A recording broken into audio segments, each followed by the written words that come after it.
বৈচিত্র্য বৈচিত্র্যে আপনাদের পড়ে শোনাচ্ছিলাম উইলিয়াম বাইনামের বই a little history of science. বইটির আজ ষষ্ঠ পর্ব। অধ্যায় 15, নতুন রসায়ন। আপনার কাছে যদি কোনো কেমিস্ট্রি বা রসায়নের সেট থাকে, আপনি হয়তো ইতোমধ্যেই লিটমাস পেপার সম্বন্ধে জানেন। বিশেষ ধরনের কাগজের এই টুকরোগুলো আপনাকে বলতে পারে কোনো দ্রবণ অম্ল বা অ্যাসিড কিংবা ক্ষার বা অ্যালকালাইন কিনা। আপনি যদি পানির মধ্যে ভিনেগার, সিরকা বা অ্যাসিটিক অ্যাসিড এগুলো ঢেলে নাড়তে থাকেন, যা পানিকে অ্যাসিডিক বা অম্লীয় করে তুলবে, এবং একটি নীল লিটমাস পেপার সেখানে একটু ডোবান, এটির রং লাল হয়ে যাবে। আপনি যদি ব্লিচ, যা অ্যালকালাইন, এটি দিয়ে এটি চেষ্টা করেন, তাহলে লাল লিটমাস পেপার নীল রঙের হয়ে যাবে। পরের বার যখন আপনি কোনো লিটমাস পেপার ব্যবহার করবেন, তখন রবার্ট বয়েলের কথা চিন্তা করবেন, কারণ ৩০০ বছর আগে এ পরীক্ষাটি তিনি উদ্ভাবন করেছিলেন।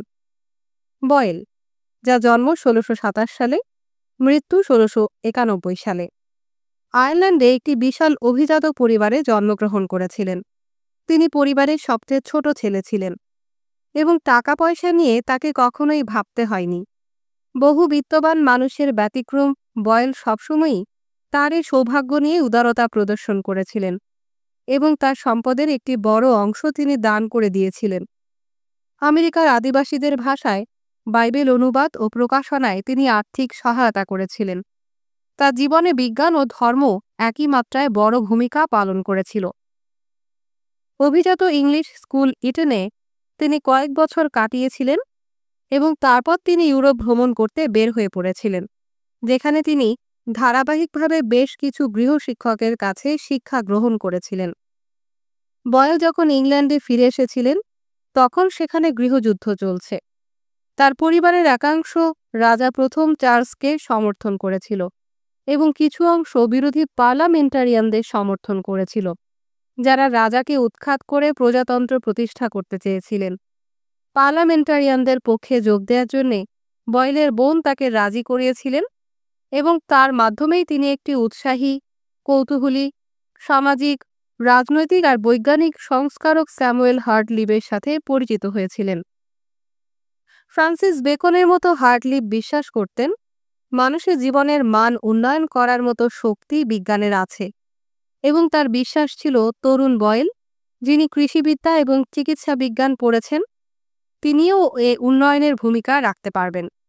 বয়েল চিকিৎসা বিজ্ঞান নিয়ে শুরু করেছিলেন এবং কিভাবে নানা অসুখ নিরাময় করা যায় সে বিষয়ে অনুসন্ধান শুরু করেছিলেন, আর এটা করতে গিয়ে রসায়নের প্রতি তার আমৃত্যু ভালোবাসাটিও তিনি অর্জন করেছিলেন।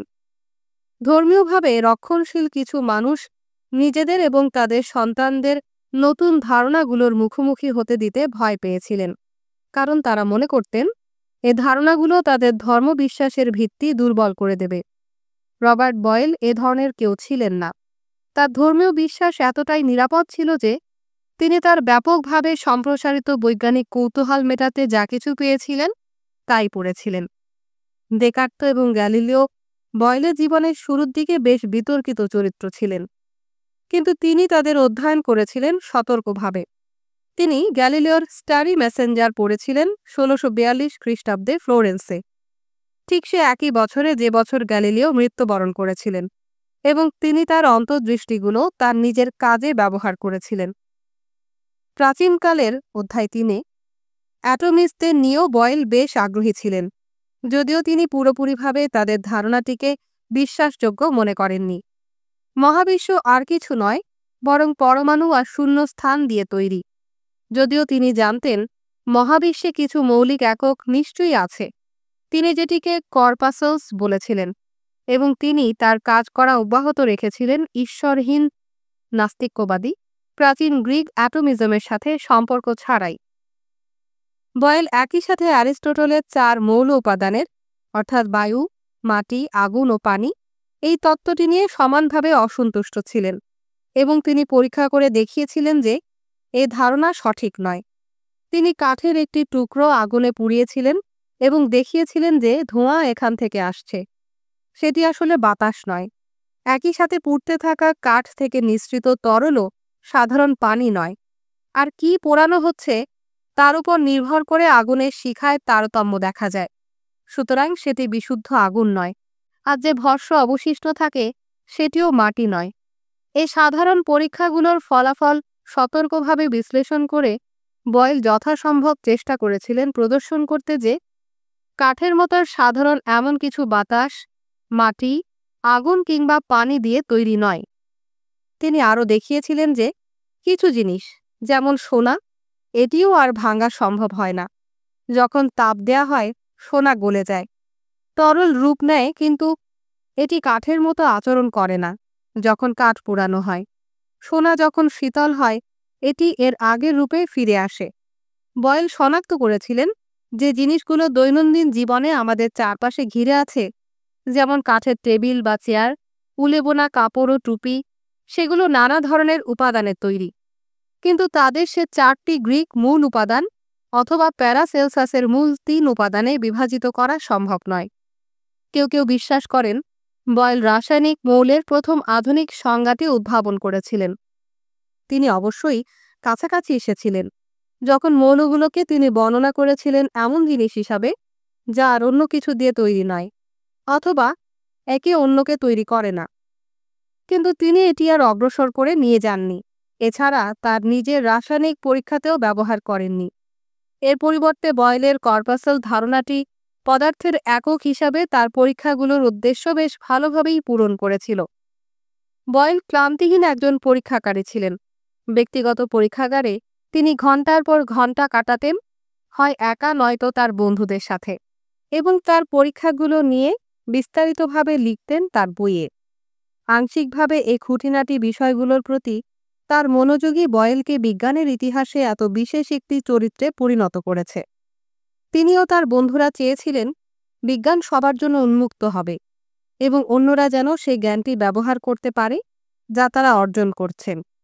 এছাড়া এটি আর যথেষ্ট ছিল না এমন কিছু দাবি করার জন্য যে প্রকৃতির কোনো গভীর রহস্য কেউ খুঁজে পেয়েছেন, যেভাবে প্যারাসেলসাস করেছিলেন। একজন বিজ্ঞানীকে সে গোপন তথ্যগুলো সবার কাছে প্রদর্শন করতে সক্ষম হতে হবে, হয় সশরীরে পরীক্ষা করে দেখিয়ে অথবা বিস্তারিত লিখিত বিবরণের মাধ্যমে। এই উন্মুক্ততা নিশ্চিত করার দাবিটি সে বৈজ্ঞানিক চক্রটির পথনির্দেশক মূল নীতিগুলোর একটি ছিল। বয়েল যে চক্রটির গুরুত্বপূর্ণ একজন সদস্য ছিলেন। এই গোষ্ঠীগুলোর প্রথমটি ছিল অক্সফোর্ডের একটি অনানুষ্ঠানিক গোষ্ঠী, যেখানে তিনি 1650-এর দিকে বাস করতেন।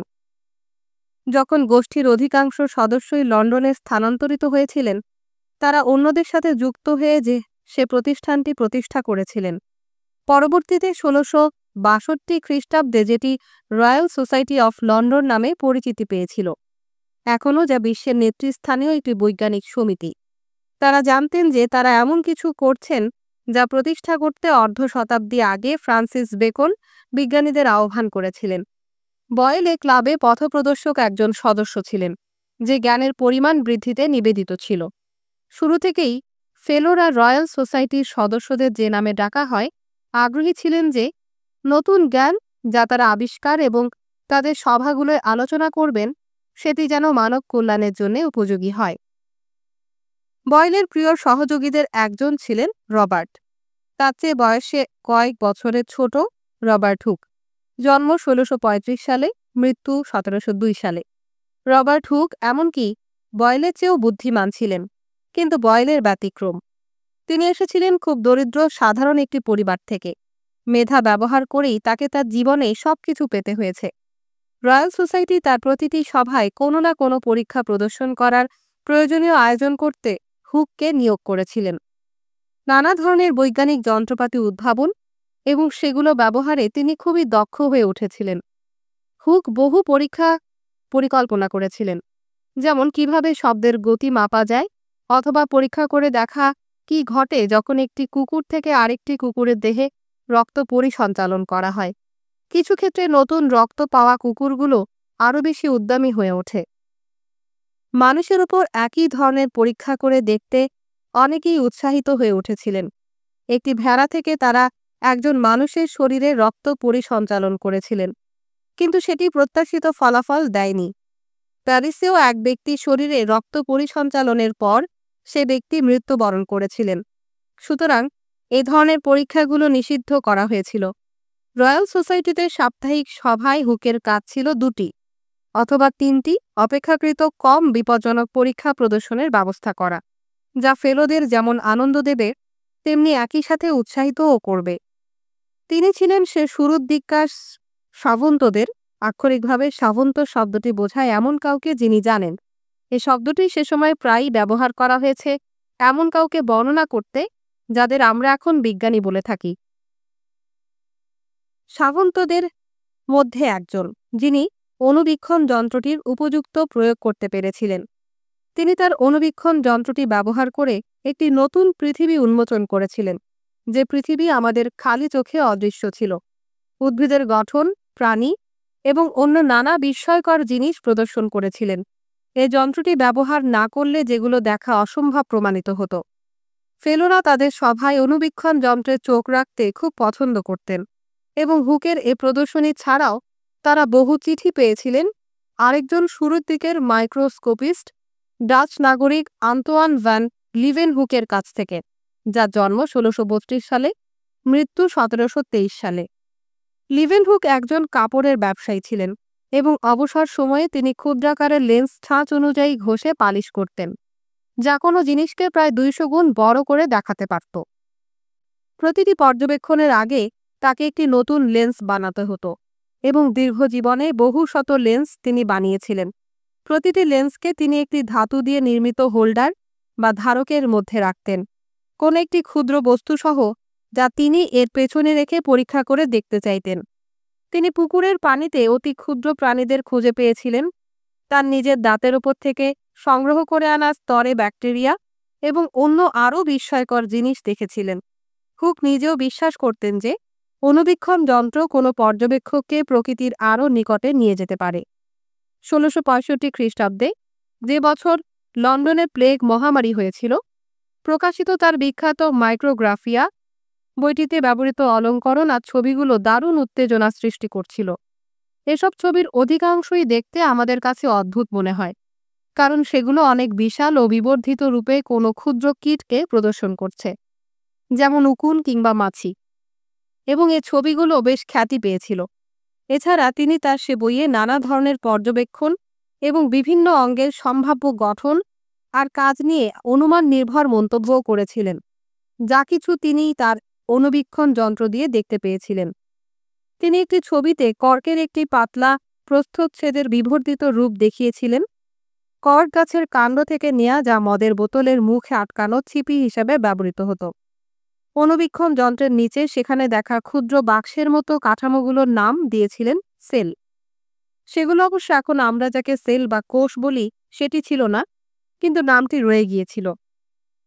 বয়েল এবং হুক দুজনেরই একটি পছন্দের যন্ত্র ছিল, তাদের নিজস্ব সংস্করণে রিয়ার পাম্প। তাদের এয়ার পাম্পটি একইভাবে কাজ করত, সে পাম্পগুলোর মতো সাইকেলের টায়ার বা ফুটবলে বাতাস ভরতে যে পাম্পগুলো আমরা ব্যবহার করি। এর একটি বড় কেন্দ্রীয় গহ্বর আছে, শক্ত করে আটকানো মুখ সহ, যা উপর থেকে খোলা যায়, এবং নিচেও একটি ছিদ্র আছে যেখানে একটি ভালভ বা কপাটিকা আছে, যার মাধ্যমে গ্যাস ভিতরে প্রবেশ কিংবা বের করা যায়। এটি হয়তো তেমন আকর্ষণীয় কিছু মনে হয় না, তবে এটি বিজ্ঞানের একটি বড় ধাঁধার সমাধান করেছিল সে সময়ে, কোনো ভ্যাকুয়াম সৃষ্টি করা সম্ভব কিনা, অর্থাৎ একটি সম্পূর্ণ শূন্যস্থান যেখানে বাতাসও থাকবে না। ডেকার্ত দাবি করেছিলেন শূন্যস্থান অসম্ভব, প্রকৃতি শূন্যস্থান ঘৃণা করে, এটাই সে সাধারণ বাক্যটি যা তার সে ধারণাটিকে প্রকাশ করেছিল। কিন্তু বয়েল যুক্তি দিয়েছিলেন, যদি বস্তু বা পদার্থ আসলেই চূড়ান্তভাবে পৃথক ও স্বতন্ত্র বিভিন্ন রূপের কর্পাসল দিয়ে তৈরি হয়ে থাকে, তাহলে তাদের মধ্যে কিছু শূন্যস্থান থাকা উচিত। যদি পানির মতো কিছুকে তাপ দেয়া হয় যেন এটি বাষ্পীভূত হয় এবং একটি গ্যাসে পরিণত হয়, সেখানে তখনও সে কর্পাসলগুলোই উপস্থিত থাকবে। বয়েল বলেছিলেন, কিন্তু তরল যতটুকু জায়গা দখল করে রাখে, গ্যাস তার চেয়ে বেশি পরিমাণ জায়গা দখল করবে। নানা ধরনের তরলকে উত্তপ্ত করে গ্যাসে পরিণত করার বেশ কিছু পরীক্ষা নিরীক্ষার পর তিনি দেখেছিলেন গ্যাসগুলো মোটামুটি একই রকম আচরণ করে যখন সেগুলো এয়ার পাম্পের মধ্যে অবস্থান করছে। বয়েল এবং হুক একটি উপসংহারে পৌঁছেছিলেন যা এখন বয়েলস ল বা বয়েলসের সূত্র নামে পরিচিত। কোন একটি স্থির তাপমাত্রায় যে পরিমাণ আয়তন কোনো গ্যাস দখল করে তার একটি বিশেষ গাণিতিক সম্পর্ক আছে সে চাপের সাথে, যা এর ওপর প্রয়োগ করা হয়েছে। আমরা বলি যে এর আয়তন সরাসরি প্রভাবিত হয় এর চারপাশে বিদ্যমান চাপের কারণে। সুতরাং আপনি যদি চাপ বৃদ্ধি করে যে পরিমাণ এলাকা এটি দখল করে আছে সেটির আয়তন হ্রাস করেন, গ্যাস যে সে লভ্য জায়গার মধ্যেই নিজের জায়গা করে নেয় চাপাচাপি করে। আপনি যদি তাপমাত্রা বাড়িয়ে দেন, গ্যাস সম্প্রসারিত হয়, একটি নতুন চাপ তখন কার্যকর হয়ে ওঠে। কিন্তু এটি একই মূলনীতি। পরবর্তীতে বাষ্পচালিত যন্ত্র নির্মাণে বয়েলের সূত্রও সহায়তা করেছিল। সুতরাং তাকে স্মরণ করবেন এই আলোচনায় যখন আমরা সেখানে পৌঁছাব। বয়েল এবং হুক তাদের এয়ার পাম্প ব্যবহার করে বহু গ্যাসের বৈশিষ্ট্য পরীক্ষা করে দেখেছিলেন, যার মধ্যে অন্তর্ভুক্ত ছিল সে বাতাস যা আমরা নিঃশ্বাসের সাথে গ্রহণ করি। মনে করে দেখুন, প্রাচীন বিজ্ঞানীদের প্রস্তাবিত মৌলিক উপাদানগুলোর একটি ছিল বাতাস। কিন্তু সপ্তদশ শতাব্দীতে অনেকের কাছেই একটি বিষয় স্পষ্ট হয়ে উঠেছিল যে বাতাস আমাদের চারিদিকে ঘিরে আছে এবং আমাদের বাঁচিয়ে রাখছে, সেটি সাধারণ কোনো বস্তু নয়। অবশ্যই এটি শ্বাসক্রিয়ার সাথে সংশ্লিষ্ট, যেহেতু আমরা ফুসফুসে এ বাতাস নিঃশ্বাসের সাথে গ্রহণ করি যখন আমরা শ্বাস নিই। কিন্তু এছাড়া এটি আর কি করে? বয়েল এবং হুক দুজনেই একক এবং যৌথভাবে খুবই আগ্রহী ছিলেন কি ঘটে দেখতে যখন এক টুকরো কাঠ অথবা কাঠ কয়লা পুড়তে থাকে। এছাড়া তারা ভেবেছিলেন কেন রক্তের রং গাঢ় লাল হয় যখন এটি ফুসফুসের দিকে যায় এবং এর রং উজ্জ্বল লাল হয় যখন এটি ফুসফুস থেকে বেরিয়ে আসে। হুক এ দুটি প্রশ্নকে একসাথে যুক্ত করেছিলেন এবং প্রস্তাব করেছিলেন যে ফুসফুসে যা ঘটে সেটি এক ধরনের অন্তর্দহন প্রক্রিয়া, যেখানে বাতাস হচ্ছে সে বস্তু যা শ্বাসক্রিয়া এবং দহন দুটি প্রক্রিয়াকে যুক্ত করে। হুক এরপর এ ধারণাটিকে আরও অগ্রসর করেননি, কিন্তু বাতাসের গঠন ও প্রকৃতি নিয়ে সমস্যাগুলো, সে সাথে শ্বাসক্রিয়ার সময় কি ঘটে এবং অন্তর্দহন প্রক্রিয়াটি, হুক এবং বয়েলের পরে 1 শতাব্দীরও বেশি সময় ধরে আরও বহু বিজ্ঞানীকে কৌতূহলী করে তুলেছিল। তারা তাদের এ পরীক্ষাগুলোর পুনরাবৃত্তি এবং আরও উন্নতি সাধনও করেছিলেন। বিজ্ঞানের প্রায় কোনো এলাকাই নেই যা নিয়ে রবার্ট হুক চিন্তা করেননি। তিনি একটি ঘড়ি আবিষ্কার করেছিলেন যা চলত একগুচ্ছ স্প্রিংয়ের মাধ্যমে, সময় পরিমাপ করার ক্ষেত্রে একটি বড় উন্নতি। তিনি জীবাশ্মের উৎস নিয়ে ভেবেছিলেন এবং আলোর প্রকৃতি নিয়ে গবেষণা করেছিলেন। এর আগে আমরা মুখোমুখি হয়েছি এমন একটি সমস্যা নিয়েও তার কিছু অসাধারণ ভাবনা ছিল। পরবর্তী অধ্যায়ে আমরা সেটা বিস্তারিতভাবে আলোচনা করব। শক্তি এবং গতির পদার্থবিদ্যা। আইজ্যাক নিউটনের সমসাময়িক এ বিষয়গুলো নিয়ে খুব গবেষণা করেছিলেন। যেমন আমরা পরে দেখব, নিউটন নিজেই সে কারণগুলোর মধ্যে অন্যতম। কেন আমরা প্রত্যেকেই স্যার আইজ্যাকের নাম শুনেছি কিন্তু খুব কম মানুষই মিস্টার হুক সম্বন্ধে জানি। অধ্যায় 16, যা উপরে ওঠে, নিউটন। আমি মনে করি আইজ্যাক নিউটনের মতো বুদ্ধিমান এমন কারো সাথে কখনোই আপনার দেখা হয়নি, আমারও হয়নি। তবে তার মতো অপ্রীতিকর, অবন্ধুসুলভ কারো সাথে আপনার হয়তো দেখা হয়েছে। বেশিরভাগ মানুষকেই তিনি অপছন্দ করতেন, প্রায়ই মেজাজ খারাপ করতেন আর ভাবতেন প্রায় সবাই কোনো না কোনোভাবে তার ক্ষতি করার ষড়যন্ত্র করছেন। খুব গোপনীয় স্বভাবের ছিলেন, দাম্ভিক। প্রায়ই তিনি সময় মতো খেতে ভুলে যেতেন। এছাড়া অপ্রিয় হওয়ার মতো বহু চারিত্রিক বৈশিষ্ট্যও তার ছিল। কিন্তু তিনি বুদ্ধিমান ছিলেন, আর এই বুদ্ধিমত্তাটিকেই আমরা আজ স্মরণ করি। যদিও তিনি কি ভেবেছিলেন এবং কি লিখেছিলেন সেটি বোঝা বেশ কঠিন। জীবনে তার সাথে যা কিছু ঘটুক না কেন, আইজ্যাক নিউটন হয়তো অপ্রীতিকর একজন মানুষই হতেন। আইজ্যাক নিউটনের জন্ম 1642 সালে, মৃত্যু 1727 সালে। তবে তার শৈশব ছিল বেশ ভয়ঙ্কর। জন্মের আগেই তার বাবা মারা গিয়েছিলেন এবং তার মা, যিনি আশা করেননি যে নিউটন বাঁচবেন, তার বাবা মার কাছে নিউটনকে রেখে আবার বিয়ে করেছিলেন ও নতুন একটি পরিবার তৈরি করেছিলেন। নিউটন তার এই সৎ বাবাকে ঘৃণা করতেন তো বটেই, তার নানাকেও ভীষণ অপছন্দ করতেন এবং মা কিংবা নানি কাউকে তিনি খুব একটা পছন্দ করতেন না। বাস্তবিকভাবেই খুব ছোটবেলা থেকেই তিনি সব মানুষকেই অপছন্দ করা শুরু করেছিলেন। একা থাকতেই পছন্দ করতেন, শৈশবে এবং তার বার্ধক্যে। তবে একটা বিষয় স্পষ্ট ছিল, তিনি খুবই মেধাবী ছিলেন এবং যেখানে তিনি বাস করতেন তার কাছে লিঙ্কনশায়ারের গ্র্যান্ডহামের একটি গ্রামার স্কুলে তাকে পাঠানো হয়েছিল। চমৎকার ল্যাটিন শিখেছিলেন তিনি। ল্যাটিন আর ইংলিশ দুই ভাষায় সমান দক্ষতায় লিখতে পারতেন। কিন্তু স্কুলে অধিকাংশ সময় তিনি নানান মডেলের ঘড়ি, যান্ত্রিক কলকবজা আর সূর্যঘড়ি বানিয়ে কাটাতেন। ১৬৬১ সালে যখন তিনি কেমব্রিজের ট্রিনিটি কলেজে পড়তে এসেছিলেন, তখনও তিনি যা করতে ভালোবাসতেন সেটাই করতেন। প্রাচীন দার্শনিক যেমন অ্যারিস্টটল আর প্লেটো পড়ার কথা ছিল তার, খুব সামান্যই তিনি তাদের পড়েছিলেন। তিনি খুব সতর্কতার সাথে সবকিছু লিখে রাখতেন, সে কারণেই আমরা জানি তিনি কী পড়েছিলেন। তবে তার প্রিয় ছিল আধুনিক লেখকেরা, দেকার্তো, বয়েল এবং নতুন বিজ্ঞানের অন্য সমর্থকরা। পড়তে তার ভালোই লাগতো ঠিকই, কিন্তু তিনি নিজে সবকিছুর সমাধান করতে চাইতেন, আর সেটি করতে তিনি বহু নতুন পরীক্ষা উদ্ভাবন করেছিলেন। কিন্তু তার সেরা প্রতিভার ঝলক আমরা দেখতে পাই গণিতে, মহাবিশ্বকে বুঝতে ও আরও জানতে কিভাবে এটি ব্যবহার করা যেতে পারে। নিউটন তার বহু ধারণা পরীক্ষা করে দেখেছিলেন অবিশ্বাস্যভাবেই উৎপাদনশীল মাত্র কয়েকটি বছরে। শুধু আইনস্টাইন, যাকে অধ্যায় ৩২-এ পড়ানো হবে, শুধু আইনস্টাইন ছাড়া আর কেউই এত অল্প সময়ে এত বেশি কিছু করতে সফল হননি। নিউটনের জীবনের সবচেয়ে বিস্ময়কর বছর ছিল ১৬৬৫ এবং ১৬৬৬।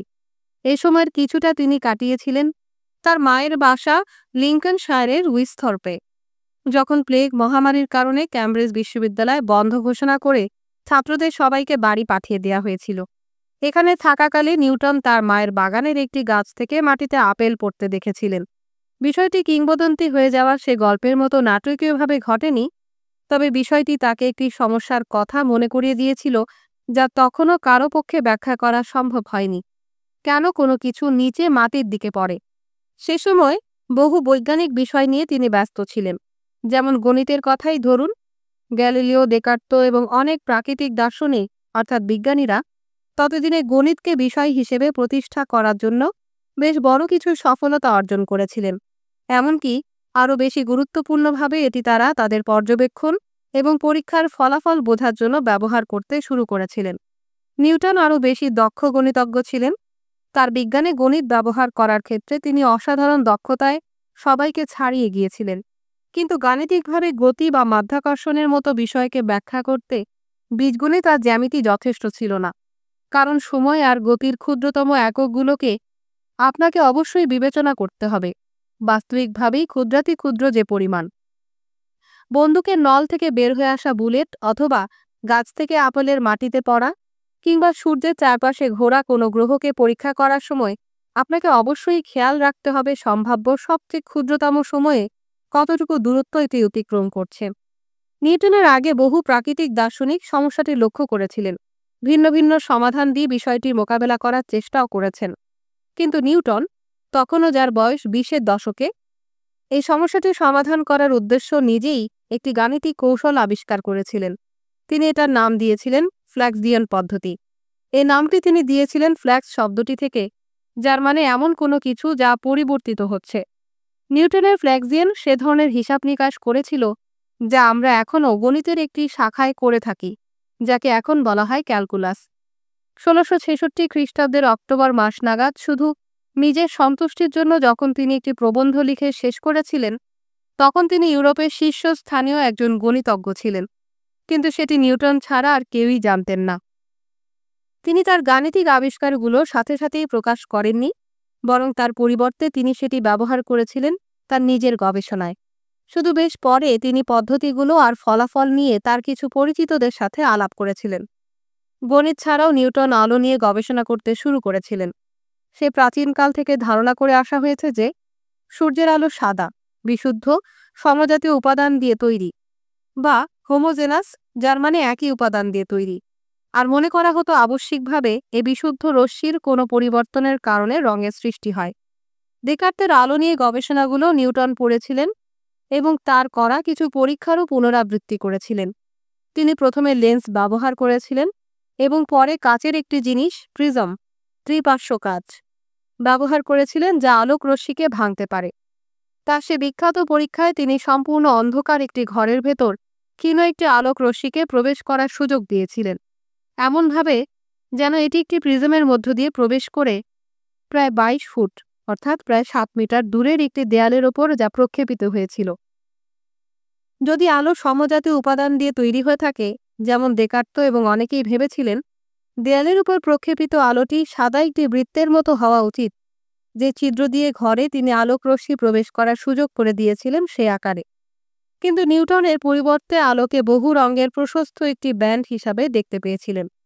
নিউটন ঠিক কোনো রংধনু সৃষ্টি করেননি, কিন্তু কিভাবে একটি রংধনু সৃষ্টি হয় তা ব্যাখ্যা করার প্রক্রিয়াটি তিনি শুরু করেছিলেন। প্লেগ মহামারীর সে বছরগুলোয় নিউটন মেকানিক্স বা বলবিদ্যা নিয়েও গবেষণা শুরু করেছিলেন, যে সূত্রগুলো গতিশীল বস্তুদের উপর কাজ করে। আমরা দেখেছি কামানের গোলা নিক্ষেপ করার পর কি ঘটে, অথবা সূর্যের চারপাশে পৃথিবী কিভাবে ঘুরছে ইত্যাদি ব্যাখ্যা করতে গ্যালিলিও, কেপলার, দেকার্ত এবং অন্যান্যরাও বেশ কিছু ধারণা প্রস্তাব করেছিলেন এবং গাণিতিকভাবে বিষয়টি নিয়ে লিখেছিলেন। রবার্ট হুকও এ বিষয়ে আগ্রহী ছিলেন। নিউটন এদের সবার লেখাই পড়েছিলেন, কিন্তু তিনি বিষয়টি নিয়ে আরও বেশি অগ্রসর হয়েছিলেন।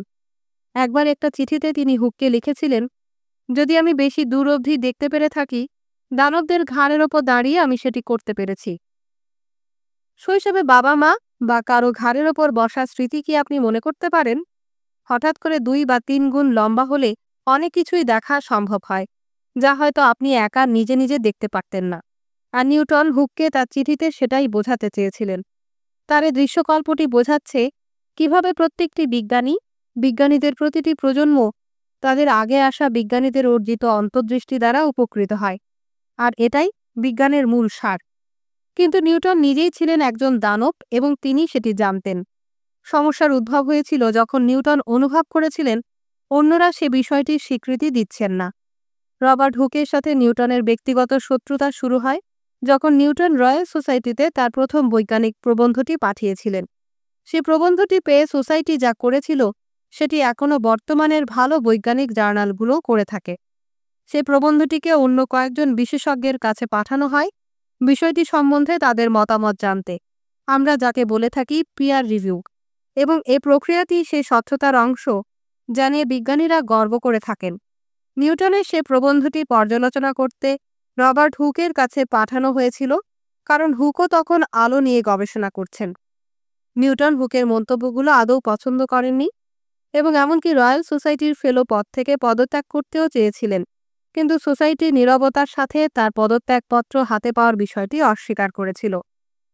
1660-এর দশকে তার সৃজনশীল শক্তি সে বিস্ময়কর বিস্ফোরণের পরে নিউটন অন্য কিছু বিষয়ের প্রতি মনোযোগ দিয়েছিলেন, যার মধ্যে আলকেমি আর ধর্মতত্ত্ব অন্তর্ভুক্ত ছিল। যথারীতি তার পড়াশোনা এবং পরীক্ষা নিরীক্ষাগুলো নিয়ে তিনি বিস্তারিত বিবরণ লিপিবদ্ধ করে রেখেছিলেন, যে নোটগুলো এখনও সে গবেষকেরা পড়া অব্যাহত রেখেছেন যারা নিউটনের চিন্তার এই দিকটি সম্বন্ধে জানতে আগ্রহী।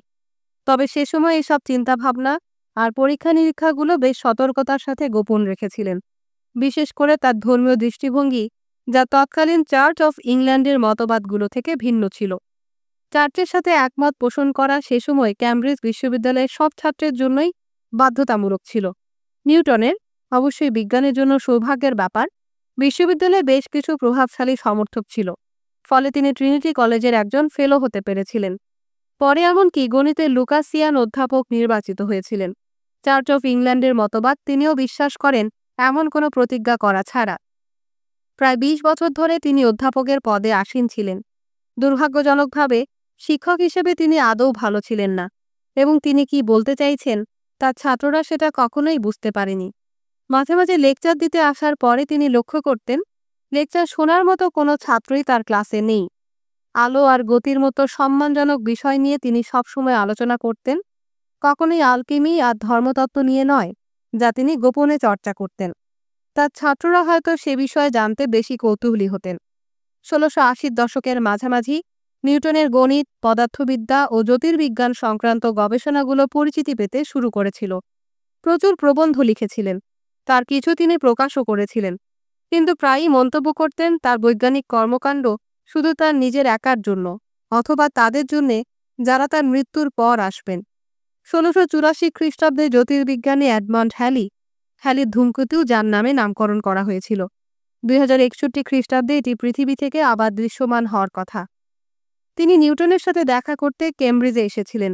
কোন একটি বস্তু অন্য একটি বস্তুর চারপাশে প্রদক্ষিণ করার জন্য কী ধরনের পথ অবলম্বন করে সেই বিষয় নিয়ে হ্যালি এবং হুক দুজনই তখন আলোচনা করছিলেন। যেমন সূর্যের চারপাশে পৃথিবী আর পৃথিবীর চারপাশে চাঁদ। তারা ভেবেছিলেন মাধ্যাকর্ষণ প্রদক্ষিণের এ পথকে প্রভাবিত করছে কিনা এখন আমরা যাকে বলি ইনভার্স স্কোয়ার ল বা বিপরীত বর্গীয় সূত্রের মাধ্যমে। মাধ্যাকর্ষণ শুধু এ আইনের বেশ কিছু উদাহরণের মাত্র একটি। এর মানে মাধ্যাকর্ষণের শক্তি কমে যায় যখন দুটো বস্তুর মধ্যে দূরত্ব বাড়ে দূরত্বের বর্গ পরিমাণে, এবং অবশ্যই শক্তিটি একই অনুপাতে বাড়ে যখন তারা কাছে চলে আসে। এই আকর্ষণ হবে পারস্পরিক, কিন্তু দুটো বস্তুর ভরও খুব গুরুত্বপূর্ণ। যদি একটি বস্তু খুবই বিশালাকৃতির হয়ে থাকে, যেমন ধরুন পৃথিবী, আর অন্যটি খুব ছোট, যেমন ধরুন একটি আপেল হয়ে থাকে, তাহলে আকর্ষণের বেশিরভাগ কাজটি করবে পৃথিবী। অধ্যায় 12 ব্যাখ্যা করেছিল কিভাবে গ্যালিলিও একটি বর্গ ফাংশন ব্যবহার করেছিলেন পরন্ত বস্তু নিয়ে তার কাজে।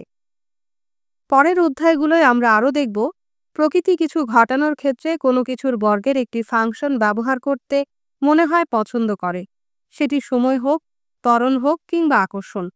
যখন আপনি বর্গ নিয়ে কাজ করবেন, যেমন 3 গুণ 3 = 9 বা 32, মনে রাখবেন প্রকৃতি হয়তো তখন হাসছে। হ্যালির সাথে এই সাক্ষাৎ ধর্মতত্ত্ব আর আলকেমি নিয়ে তার পরীক্ষা নিরীক্ষাগুলো একপাশে সরিয়ে রাখতে নিউটনকে বাধ্য করেছিল। তিনি কাজ শুরু করেছিলেন এবং তার শ্রেষ্ঠ বইটি লিখে শেষ করেছিলেন, যে বইটি বিজ্ঞানের ইতিহাসের সবচেয়ে গুরুত্বপূর্ণ বইগুলোর একটি, যদিও এটি সহজ পাঠ্য নয়। আজ এ বইটি প্রিন্কিপিয়া নামে পরিচিত। এর পুরো ল্যাটিন শিরোনাম ছিল, নিউটন ল্যাটিনে এটি লিখেছিলেন, Philosophiae Naturalis Principia Mathematica, mathematical principles of natural philosophy, প্রাকৃতিক দর্শনের গাণিতিক মূলনীতি। মনে করে দেখুন, ন্যাচারাল ফিলোসফি বা প্রাকৃতিক দর্শন বিজ্ঞানের পুরনো নাম। নিউটনের বইটি বিস্তারিতভাবে বিবরণ দিয়েছিল কিভাবে তার নতুন গণিতকে প্রয়োগ করা যেতে পারে, এবং ভৌত প্রকৃতির নানা বিষয়গুলো ব্যাখ্যা করেছিল শব্দবহুল কোনো বর্ণনায় নয়, বরং সংখ্যায়। নিউটনের জীবদ্দশায় তার বইটি সহজে বুঝতে খুব অল্প কজনই পেরেছিল, কিন্তু এর মূল বার্তাটি আরও বেশি মানুষ অনুধাবন করতে পেরেছিলেন। এটি মহাবিশ্বকে নতুনভাবে দেখা আর বর্ণনা করার একটি উপায় দেখিয়ে দিয়েছিল। পৃথিবী আর মহাবিশ্ব সম্বন্ধে নিউটনের দৃষ্টিভঙ্গির বেশ কিছু বিষয় ধারণ করে আছে তার বিখ্যাত 3টি গতির সূত্র। এই সূত্রগুলো তিনি প্রিন্কিপিয়া বইটিতে লিখেছিলেন। তার প্রথম সূত্র প্রস্তাব করছে যে কোনো বস্তু স্থির বা সরল রেখায় গতিশীল থাকবে যতক্ষণ না অন্য কিছু, কোনো শক্তি এর উপর কাজ না করে। কোনো পাহাড়ের পাশে থাকা পাথরের টুকরা চিরকালই সেখানে থাকবে যদি না অন্য কিছু, বাতাস, বৃষ্টি, কোনো মানুষ এটিকে নাড়াবে।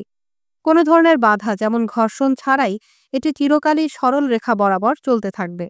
তার দ্বিতীয় সূত্রটি বলছে, যদি কোনো বস্তু ইতিমধ্যেই গতিশীল থাকে, তবে কোনো শক্তি এর গতিপথের দিক পরিবর্তন করতে পারে, আর পরিবর্তন কত বড় হবে তা নির্ভর করবে এর উপরে কাজ করা শক্তির ওপর। আর গতিপথের দিক পরিবর্তন ঘটে সরল রেখায়, নতুন শক্তির দিক বরাবর। সুতরাং যদি আপনি কোনো পড়তে থাকা বেলুনকে এক পাশ দিয়ে আঘাত করেন, এটি সে পাশে সরে যাবে। আপনি যদি ওপর থেকে আঘাত করেন, এটি আরও দ্রুত নিচে নেমে যাবে। তার তৃতীয় সূত্রটির উপসংহার ছিল, যে কোনো একটি ক্রিয়ার সবসময়ই সমান ও বিপরীতমুখী প্রতিক্রিয়া আছে। এর মানে দুটি বস্তু সমানভাবে একে অপরের দিকে কাজ করছে। আপনি জোরে একটা বেলুনে আঘাত করতে পারেন, বেলুনটি আপনার হাত থেকে দূরে সরে যাবে, কিন্তু এটি আপনার হাতের ওপর একটি বিপরীতমুখী প্রতিক্রিয়াও দেখাবে। আপনি সেটা অনুভব করবেন। যদি আপনি কোনো বড় পাথরের ওপর হাত দিয়ে আঘাত করেন, পাথরের খণ্ডটি নড়বে না ঠিকই, কিন্তু আপনার হাতটি ছিটকে ফিরে আসবে। আপনি ব্যথাও পাবেন, কারণ হালকা কিছুর পক্ষে কঠিন ভারী কোনো কিছুর উপর প্রভাব ফেলা কঠিন। এর বিপরীতটাই বরং সহজতর। আমরা এই একই বিষয় দেখি মাধ্যাকর্ষণের সাথে। এই 3টি সূত্রই এর আগের প্রাকৃতিক দার্শনিকদের বেশ কিছু অমীমাংসিত সমস্যার সমাধান দিয়েছিল। নিউটনের হাতে এই সূত্রগুলো বহু পর্যবেক্ষণ ব্যাখ্যা করেছিল। গ্রহদের গতিবিধি থেকে ধনুক থেকে মুক্ত হওয়া তীরের গতিপথ। গতির সূত্রগুলো পুরা মহাবিশ্বকে একটি দানবীয় সাধারণ যন্ত্র হিসেবে বিবেচনা করা সম্ভব করে তুলেছিল, ঠিক ঘড়ির মতো যেটি তার সময়কা রাখে, কারণ এর স্প্রিং, লিভার আর পারস্পরিক সমন্বয় ও গতিবিধি।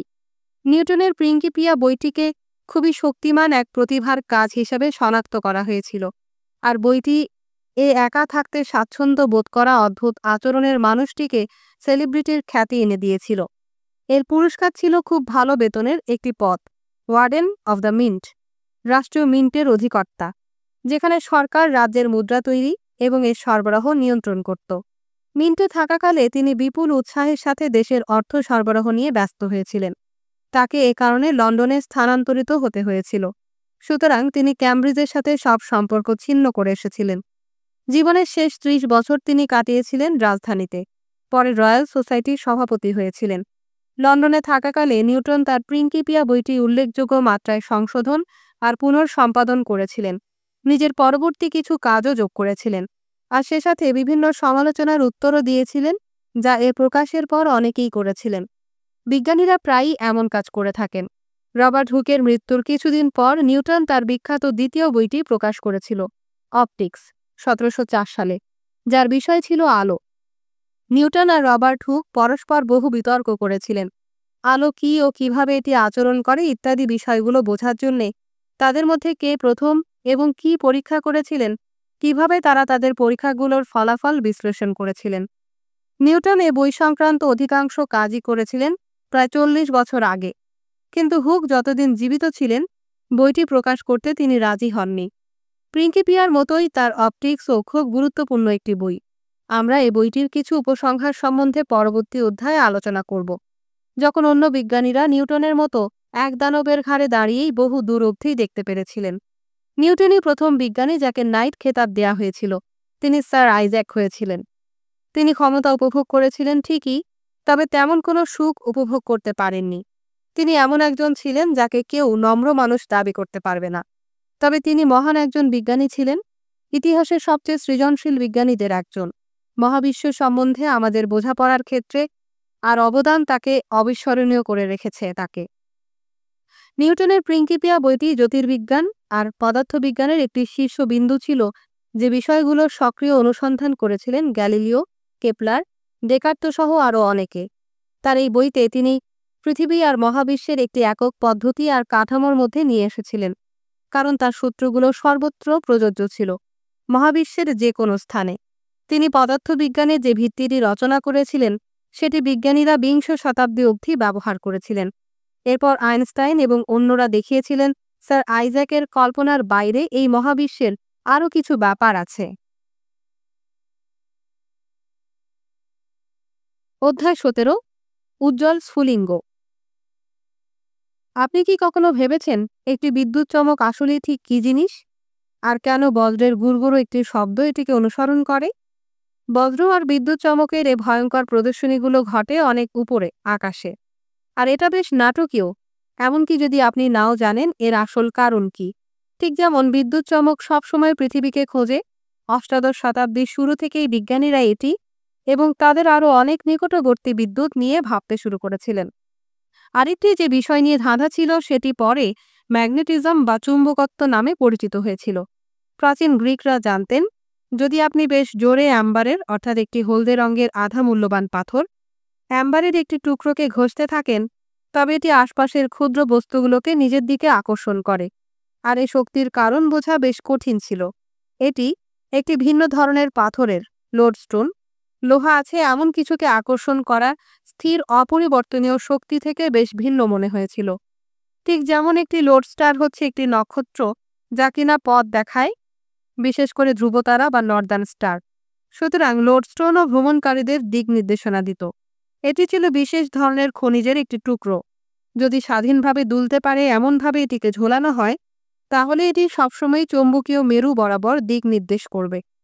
লোডস্টোন ব্যবহার করে সুইকেও চুম্বকে পরিণত করা হতো এবং কোপার্নিকাসের সময় মধ্য ষোড়শ শতাব্দীতে স্থূলভাবে নির্মিত কম্পাস ব্যবহার করতেন নাবিকরা সমুদ্রে তাদের দিক খুঁজতে, কারণ নড়তে পারে এমন সুইয়ের একটি মাথা সবসময় উত্তরমুখী। উইলিয়াম গিলবার্ট নামের একজন ইংরেজ চিকিৎসক ১৬০০ খ্রিস্টাব্দে এই বিষয় লিখেছিলেন, যখন ম্যাগনেটিজম শব্দটি আবির্ভূত হয়েছিল। বিদ্যুৎ এবং চুম্বকত্ব চমৎকার নানা উপভোগ্য দৃশ্য তৈরি করতে পারে এবং বৈজ্ঞানিক বক্তৃতা কিংবা রাতের খাবারের পরে খেলায় বেশ জনপ্রিয় একটি বিষয় ছিল এটি। শীঘ্রই এমন আরও শক্তিশালী প্রভাব সৃষ্টি করা সম্ভব হয়েছিল কাচের একটি গোলককে একটি নির্দিষ্ট বিন্দুয় ঘূর্ণায়মান রেখে এটিকে ক্রমাগত ঘষার মাধ্যমে আপনি অনুভব আর এমনকি কাচের উপর যে স্ফুলিঙ্গগুলো সৃষ্টি হচ্ছে সেটি শুনতেও পারবেন। এই যন্ত্রটি পরবর্তীতে আরেকটি যন্ত্রের ভিত্তি হয়েছিল, লেইডেন জার। নেদারল্যান্ডে যে শহরে একজন বিশ্ববিদ্যালয় অধ্যাপক 1745 খ্রিস্টাব্দে এটি আবিষ্কার করেছিলেন, সে শহরের নামেই এটির নামকরণ করা হয়েছিল। একটি কাচের বড় পাত্র পানি দিয়ে অর্ধেক পূর্ণ করা হতো এবং একটি তারের মাধ্যমে এটিকে একটি বিদ্যুৎ উৎপাদনকারী যন্ত্রের সাথে যুক্ত করা হতো। সংযোগকারী অংশটিকে বলা হতো কন্ডাক্টর, কারণ এটি সে রহস্যময় শক্তিকে জারের ভেতরে পানির মধ্যে প্রবেশ করার সুযোগ করে দিত যেখানে এটি সঞ্চিত থাকত। কন্ডাক্ট করা মানে পথ দেখানো। যখন একজন ল্যাবরেটরি সহকারী জার বা কাচের এই পাত্রটির পাশ এবং কন্ডাক্টর স্পর্শ করেছিলেন, তিনি সাথে সাথে এমন বড় একটি ধাক্কা খেয়েছিলেন এবং ভেবেছিলেন তার জীবনই মনে হয় শেষ হয়ে গেছে। এই পরীক্ষাটির খবর বেশ উদ্দীপনা সৃষ্টি করেছিল এবং লেইডেন জার বেশ জনপ্রিয় হয়ে উঠেছিল। একবার পরস্পরের হাত ধরে থাকা 10 জন সন্ন্যাসীর প্রথম জন যখন কাচের পাত্রটি ও এর কন্ডাক্টিং অংশটি স্পর্শ করেছিল, তারা সবাই একই সাথে ধাক্কা অনুভব করেছিলেন। আপাতদৃষ্টিতে প্রতীয়মান হয়েছিল যে একটি বৈদ্যুতিক শক বা ধাক্কা এক ব্যক্তি থেকে অন্য ব্যক্তির মধ্যে সঞ্চারিত হতে পারে। ঠিক কী ঘটেছিল এখানে? বিনোদন ছাড়াও এখানে গুরুত্বপূর্ণ কিছু বৈজ্ঞানিক প্রসঙ্গ আছে যার ব্যাখ্যা দরকার। বহু ধরনের তত্ত্ব এটি ব্যাখ্যা করার চেষ্টা করেছিল, কিন্তু একজন ব্যক্তি যিনি এ বিষয়টিতে খানিকটা শৃঙ্খলা ফিরিয়ে আনতে পেরেছিলেন, তিনি হচ্ছেন বেঞ্জামিন ফ্র্যাঙ্কলিন। জন্ম 1706 সালে, মৃত্যু 1790 সালে। আপনি হয়তো তাকে চেনেন সেই আমেরিকার সূচনা লগ্নের প্যাট্রিয়ট বা দেশপ্রেমী হিসাবে, যিনি যুক্তরাষ্ট্রের স্বাধীনতার ঘোষণাপত্রটি লিখতে সহায়তা করেছিলেন 1776 সালে, যখন যুক্তরাষ্ট্র ব্রিটিশ সাম্রাজ্য থেকে এই স্বাধীনতা অর্জন করার সফল যাত্রাটি শুরু করেছিল। খুবই বুদ্ধিমান এবং জনপ্রিয়, চমৎকার ব্যবহারিক প্রাজ্ঞতায় পূর্ণ। যেমন তিনি বলেছিলেন, সময় হচ্ছে টাকা, কিংবা এ পৃথিবীতে মৃত্যু আর কর ছাড়া কোনো কিছুই নিশ্চিত নয়। এরপর যখন আপনি কোনো রকিং বা দোল খাওয়া কোনো চেয়ারে বসবেন অথবা কারো দিকে তাকাবেন বাইফোকাল চশমা, অর্থাৎ দূরের ও কাছের উভয় দৃষ্টির জন্য তৈরি লেন্স বিশিষ্ট এই বাইফোকাল চশমা দিয়ে তার কথা ভাববেন। তিনি এ দুটো জিনিসই আবিষ্কার করেছিলেন। মূলত স্বশিক্ষিত ফ্র্যাঙ্কলিন বিজ্ঞানসহ বহু বিষয় সম্বন্ধে অনেক কিছুই জানতেন। তিনি ফ্রান্স, ব্রিটেন ও আমেরিকা সব জায়গাতেই সমানভাবে স্বাচ্ছন্দ্য অনুভব করেছিলেন এবং ফ্রান্সে থাকাকালে তিনি তার সবচেয়ে বিখ্যাত বৈজ্ঞানিক পরীক্ষাটি করেছিলেন বিদ্যুৎ চমক নিয়ে। 1740 এবং 1750-এর দশকে অনেকের মতে ফ্র্যাঙ্কলিন ও লেইডেন জার এবং এটি যা কিছু প্রদর্শন করে সেগুলো নিয়ে কৌতূহলী হয়েছিল। আর তার পরীক্ষায় এটি নিয়ে যা ভাবা হয়েছিল তার চেয়ে আরও বেশি কিছু প্রদর্শন করেছিল। প্রথমত তিনি অনুধাবন করেছিলেন কোনো নেগেটিভ বা ঋণাত্মক কিংবা পজিটিভ বা ধনাত্মক চার্জ বা আধান, বৈদ্যুতিক আধান ধারণ করতে পারে, যেভাবে আপনি প্লাস এবং মাইনাস চিহ্ন দিয়ে দাগাঙ্কিত থাকতে দেখেন একটি ব্যাটারির তড়িৎ কোষ এর দুই প্রান্তে। লেইডেন জারে এর সাথে যুক্ত করা তার এর মধ্যে থাকা পানি হচ্ছে ধনাত্মকভাবে বিদ্যুতায়িত বা প্লাস, তিনি বলেছিলেন। অন্যদিকে এর বাইরের পৃষ্ঠটি হচ্ছে ঋণাত্মক বা নেগেটিভ। পজিটিভ আর নেগেটিভ সমান শক্তিসম্পন্ন এবং পরস্পরকে যা নাকচ করে দেয়। বাড়তি কিছু পরীক্ষা তাকে বুঝতে সহায়তা করেছিল যে যারটি আসল শক্তি আছে এর কাচের মধ্যে। তিনি এক ধরনের ব্যাটারি উদ্ভাবন করেছিলেন। এছাড়া তিনি ব্যাটারি শব্দটি উদ্ভাবন করেছিলেন দুটি টুকরো সীসার মধ্যে রেখে একটি কাচের টুকরা স্থাপন করে, এবং যখন তিনি তার এই যন্ত্রটিকে বিদ্যুতের একটি উৎসের সাথে যুক্ত করেছিলেন, এই ব্যাটারিটি এর বিদ্যুৎ সঞ্চার করতে পেরেছিল। দুর্ভাগ্যজনকভাবে তিনি এই আবিষ্কারটি নিয়ে আর কিছু করেননি। ফ্র্যাঙ্কলিনই প্রথম ব্যক্তি নন যিনি পরীক্ষাগারে যন্ত্রে সৃষ্ট স্ফুলিঙ্গ আর আকাশের স্ফুলিঙ্গ অর্থাৎ বিদ্যুৎ চমক এ দুটির মধ্যকার সম্পর্ক নিয়ে ভেবেছিলেন, কিন্তু তিনি ছিলেন প্রথম ব্যক্তি যিনি লেইডেন জার সম্বন্ধে জেনেছিলেন, চেষ্টা করে দেখতে যে তাদের মধ্যে কী ধরনের সম্পর্ক থাকতে পারে। তিনি একটি বুদ্ধিমত্তাপূর্ণ কিন্তু বিপজ্জনক পরীক্ষার পরিকল্পনা করেছিলেন। তার যুক্তি অনুযায়ী বায়ুমণ্ডলের বিদ্যুৎ মেঘের প্রান্তে জমা হয় ঠিক যেভাবে এটি জমা হয় লেইডেন জারে। কোনো বজ্রবৃষ্টির সময় যদি দুটি মেঘ পরস্পর সংঘর্ষ হয় আকাশে ভেসে বেড়ানোর সময়, তখন বিদ্যুৎ সৃষ্টি হতে পারে, বিদ্যুৎ চমক বা বজ্র। এমন একটি ঝড়ের মধ্যে ঘুড়ি উড়িয়ে তিনি তার ধারণার সত্যতা প্রদর্শন করতে পেরেছিলেন। যে ব্যক্তি ঘুড়ি ওড়াবেন তাকে ভালোভাবে বিদ্যুৎ থেকে বিচ্ছিন্ন বা ইনসুলেট করা দরকার ছিল।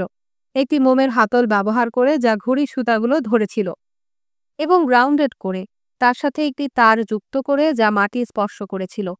এ বাড়তি সতর্কতা ছাড়া বিদ্যুৎ চমকের বিদ্যুৎ তার মৃত্যুর কারণ হতে পারে, এবং আসলেই একজন হতভাগ্য পরীক্ষকও মারা গিয়েছিলেন, কারণ তিনি ফ্র্যাঙ্কলিনের নির্দেশনাগুলো সঠিকভাবে অনুসরণ করেননি। ঘুরিলে পরীক্ষা তাকে বিশ্বাস করিয়েছিলেন বিদ্যুৎ চমকের মধ্যে থাকা বিদ্যুৎ আর লেইডেন জারের বিদ্যুৎ আসলে একই জিনিস। প্রথমে মাধ্যাকর্ষণ, এখন বিদ্যুৎ, এই আকাশ আর পৃথিবী জিনিসগুলোকে পূর্বাপেক্ষা আরও নিকটে নিয়ে আসার সূচনা হয়েছিল। বিদ্যুৎ নিয়ে ফ্র্যাঙ্কলিনের কাজের কিছু তাৎক্ষণিক ব্যবহারিক প্রয়োগ ছিল। তিনি দেখিয়েছিলেন সূচালো প্রান্তসহ ধাতুর দণ্ড বিদ্যুৎকে মাটিতে প্রবাহিত করতে পারে। সুতরাং এমন দণ্ড যদি কোনো ভবনের ওপর রাখা হয় এবং এর থেকে নিচের দিকে নেমে আসা একটি অন্তরিত বা ইনসুলেটেড তারকে নিচে মাটির সাথে যুক্ত করা হয়, তাহলে বিদ্যুৎ চমক ভবন থেকে ভিন্ন দিকে প্রবাহিত হবে এবং কোনো আগুন ধরবে না যদি এর উপর বাজ পড়ে। এটি বেশ গুরুতর একটি সমস্যা ছিল যখন বাড়িগুলো মূলত কাঠ দিয়ে তৈরি হতো এবং মাঝে মাঝে এগুলো খড়ের একটি ছাদও থাকত। লাইটনিং রড, এখনও সে নামেই এগুলো পরিচিত, এ মূলনীতির ভিত্তিতে কাজ করে। এমনকি এখনও আমরা আর্থ শব্দটি ব্যবহার করি সেই এক টুকরো অন্তরিত তারকে বোঝাতে যেগুলো আমাদের বৈদ্যুতিক প্লাগের মধ্যে স্থাপন করা হয় এবং যা বাড়তি বৈদ্যুতিক চার্জকে ওয়াশিং মেশিন বা ফ্রিজ থেকে ভিন্ন দিকে সরিয়ে নিয়ে যায়। ফ্র্যাঙ্কলিন তার নিজের বাড়িতে একটি লাইটনিং রড যুক্ত করেছিলেন এবং ধারণাটি বেশ দ্রুত ছড়িয়ে পড়েছিল। বিদ্যুৎ বোঝার মাধ্যমে আরও প্রাপ্ত আরও গুরুত্বপূর্ণ ফলাফলগুলোর তখনও আসা বাকি ছিল। অষ্টাদশ শতাব্দীতে বৈজ্ঞানিক গবেষণায় সবচেয়ে উত্তেজনাপূর্ণ বিষয়গুলোর মধ্যে একটি ছিল বিদ্যুৎ অধ্যয়ন, এবং বহু ইলেকট্রিশিয়ান, যে নামে তাদের সে সময় ডাকা হতো, আজ আমরা যা কিছু জানি সে জ্ঞান অর্জনে অবদান রেখেছিলেন। এদের মধ্যে 3 জন তাদের নাম আমাদের কাছে স্মরণীয় করে গেছেন। প্রথম বিজ্ঞানী ছিলেন লুইজি গ্যালভানি, 1737 সালে জন্ম, মৃত্যু 1798 সালে। তিনি একজন চিকিৎসক যিনি নানা ধরনের বৈদ্যুতিক যন্ত্র ব্যবহার করে প্রাণীদের ওপর পরীক্ষা নিরীক্ষা করতে পছন্দ করতেন। চিকিৎসা সেবা দেয়া ছাড়াও তিনি বলোনিয়া বিশ্ববিদ্যালয়ে শারীর স্থান বা অ্যানাটমি এবং ধাত্রীবিদ্যা অর্থাৎ শিশু জন্মের সময় চিকিৎসা দেয়া সংক্রান্ত বিষয়, এই দুটো বিষয়ই পড়াতেন। কিন্তু শারীরবৃত্তীয় গবেষণাগুলোর ব্যাপারে তিনি বেশি আগ্রহী ছিলেন। মাংসপেশি এবং স্নায়ুর মধ্যে সম্পর্কটি অনুসন্ধান করার সময় তিনি আবিষ্কার করেছিলেন যে ব্যাঙের মাংসপেশিকে সংকুচিত করা যায় যদি এর সাথে সংযুক্ত স্নায়ুটিকে বিদ্যুতের একটি উৎসের সাথে যুক্ত করা হয়। আরও কিছু গবেষণার পর তিনি মাংসপেশিকে লেইডেন জারের সাথে তুলনা করেছিলেন, যা কিনা বিদ্যুৎ সৃষ্টি এবং সরবরাহ করতে পারে। গ্যালভানি বলেছিলেন বিদ্যুৎ প্রাণীদের গুরুত্বপূর্ণ একটি অংশ। অ্যানিমাল ইলেকট্রিসিটি, যেভাবে তিনি এর নাম দিয়েছিলেন, তার কাছে মনে হয়েছিল যেভাবে প্রাণীরা কোনো কাজ করে তার অপরিহার্য একটি অংশ, এবং তিনি সঠিক ছিলেন। স্থির বৈদ্যুতিক শক, যা ঘটে যখন কোনো একটি বস্তুর পৃষ্ঠদেশে সঞ্চিত হওয়া বিদ্যুৎ প্রবাহিত হয়, এটিকে এখনও গ্যালভানিক শক বলা হয়ে থাকে। বিজ্ঞানী এবং ইলেকট্রিশিয়ানরা তড়িৎ প্রবাহ পরিমাপ করতে গ্যালভানোমিটার ব্যবহার করেন। গ্যালভানির অ্যানিমাল ইলেকট্রিসিটি বা প্রাণী তড়িৎ ধারণাটি প্রচুর সমালোচনার মুখোমুখি হয়েছিল, আর এই সমালোচনার একটি বড় অংশ এসেছিল উত্তর ইতালির কোমো থেকে আসা একজন বিজ্ঞানী আলেসান্দ্রো ভোল্টার কাছ থেকে। আলেসান্দ্রো ভোল্টার জন্ম 1757 সালে, মৃত্যু 1827 সালে। যে ডাক্তারেরা তাদের পেশার বাইরে গিয়ে পদার্থবিদ্যা নিয়ে পরীক্ষা নিরীক্ষা করেন তাদের সম্বন্ধে ভোল্টা উচ্চ কোনো ধারণা পোষণ করতেন না, এবং সে কারণেই তিনি প্রমাণ করার চেষ্টা করতে শুরু করেছিলেন যে আসলেই প্রাণীতড়িৎ বলতে কিছু নেই। গ্যালভানির পরীক্ষাগুলোর ব্যাখ্যা নিয়ে ভোল্টা আর গ্যালভানির উন্মুক্ত একটি বিতর্ক হয়েছিল। গ্যালভানিকে ভুল প্রমাণ করার প্রচেষ্টায় করা তার বিস্তারিত গবেষণায় ভোল্টা ইলেকট্রিক ইল নিয়ে পরীক্ষা করে দেখেছিলেন, যে প্রাণীটি খুব সহজেই যা প্রদর্শন করা যেতে পারে আসলেই বিদ্যুৎ উৎপাদন করতে পারে। তিনি বিশ্বাস করতেন, এমনকি এই প্রাণীগুলো গ্যালভানির অ্যানিমাল ইলেকট্রিসিটি বিষয়টিকে কোনোভাবেই আরও বিশ্বাসযোগ্য করে তোলে না। আরও গুরুত্বপূর্ণভাবে ভোল্টা আবিষ্কার করেছিলেন যদি তিনি দস্তা এবং রূপার ধারাবাহিক স্তর তৈরি করেন যেখানে সেগুলোকে পৃথক করে রাখে ভেজা কার্ডবোর্ড, তিনি প্রতিটি স্তরে বিরতিহীন বিদ্যুৎ প্রবাহ সৃষ্টি করতে পারেন। ভোল্টা তার এই আবিষ্কারের খবরটি লন্ডনের রয়্যাল সোসাইটিতে পাঠিয়েছিলেন। তিনি এটার নাম দিয়েছিলেন পাইল। লেইডেন জারের মতোই এটি ইংল্যান্ড ও ফ্রান্সে ব্যাপক আগ্রহের সৃষ্টি করেছিল। সে সময় ফ্রান্স উত্তর ইতালি দখল করতে ব্যস্ত ছিল এবং ফরাসি সম্রাট নেপোলিয়ন বোনাপার্ট তার আবিষ্কারের জন্য ইতালির এই বিজ্ঞানীকে সম্মানিত করেছিলেন, কারণ পরীক্ষামূলক গবেষণার ক্ষেত্রে এটি নির্ভরযোগ্য বিদ্যুৎ প্রবাহের একটি উৎস নিশ্চিত করেছিল। ভোল্টার পাইল ঊনবিংশ শতাব্দীর প্রথমাংশে রসায়নের গবেষণায় অপরিহার্য একটি ভূমিকা রেখেছিল। এটি ছিল ফ্র্যাঙ্কলিনের সে ব্যাটারির প্রায়োগিক একটি উন্নয়ন এবং যা আজ আমাদের জীবনে অপরিহার্য একটি অংশে পরিণত হয়েছে। আমরা ভোল্টাকে স্মরণ করি কারণ তার নাম থেকেই আমরা ভোল্ট শব্দটি পেয়েছি, যা একটি উপায় যার মাধ্যমে আমরা বৈদ্যুতিক শক্তি পরিমাপ করি। এরপরে যখন কোনো ব্যাটারি পরিবর্তন করবেন, প্যাকেটের উপর ভালো করে লক্ষ্য করবেন। তৃতীয় বিখ্যাত ইলেকট্রিশিয়ান এবং প্রতিভাবান একজন গণিতজ্ঞ, যার নামও আমরা ব্যবহার করি বিদ্যুৎ পরিমাপে, আন্দ্রে মারি অ্যাম্পিয়ার, যার জন্ম 1775 সালে, মৃত্যু 1836 সালে। আমরা অ্যাম্প শব্দটি পেয়েছি তার নাম থেকে। ফরাসি বিপ্লবের উন্মত্ততা ও এর পরবর্তী দিনগুলোর স্মৃতি তার জীবনকে প্রভাবিত করেছিল। গিলোটিনে তার বাবারও শিরশ্ছেদ করা হয়েছিল। তার ব্যক্তিগত জীবনও ছিল সমভাবেই দুঃখের।